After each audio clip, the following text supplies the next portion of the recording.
voina chuan guitar lesson thar kan zir lenga voina kan zir tur chu D tong lo wal ti hla kha perna kan en don ni F in kan la dona asang a B flat aniam a C chuan kan strum dan tur chu down down up up down up kami chaw kan hmang don ni kami strumming pattern kan hmang don down down up up down up chuan chord progression hi verse line pakhat chaw nei dona chu chu F C F C F chuan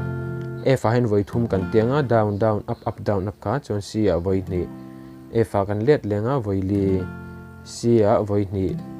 F a thau khan voi thum kan ti leng te kan kal don ni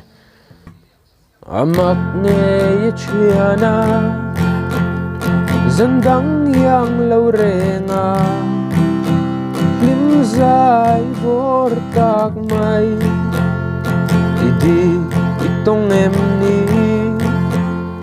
per quang chin trong nena lim zai vor chu avarsa a chord progression a top bera khan F a khan voi thum kan tianga a voi thum na chorus a kan lut don ni di zong kan tong mol lo a khanin chorus a first progression a kan lut chiang mol lo sui lung leng val voi ni kan tianga B flat a khan chun F a voi ni te yan om har lung leng a khan C kan lut dona om har lung leng dam na chuan F a khan voi ni kan tia om har lung leng dam na C a voi ni kan ti leng dam na za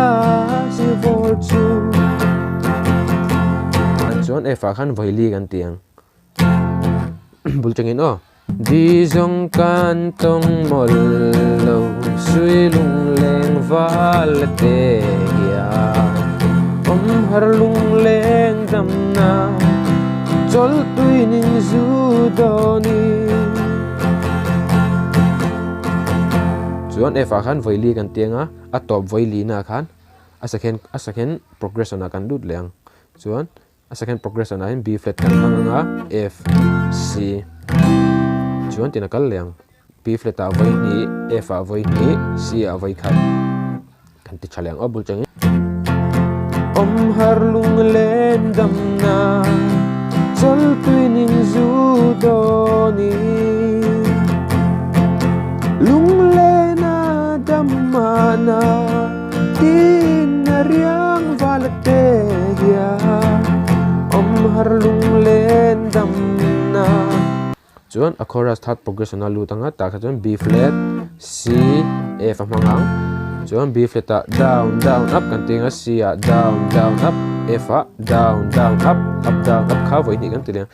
di tong lo val kan naru di kana kal don di tong lo val kan naru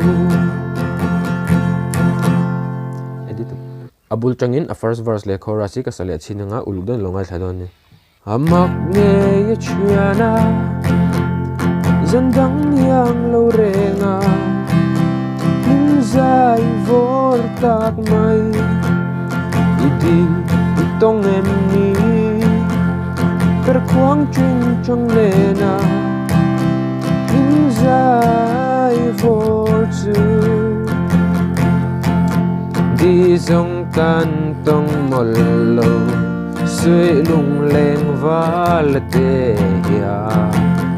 om har lung leng dam na chol tui nin zu doni lung leng a dam mana tin riang val te ya om har lung leng dam na di tong lo val kan naru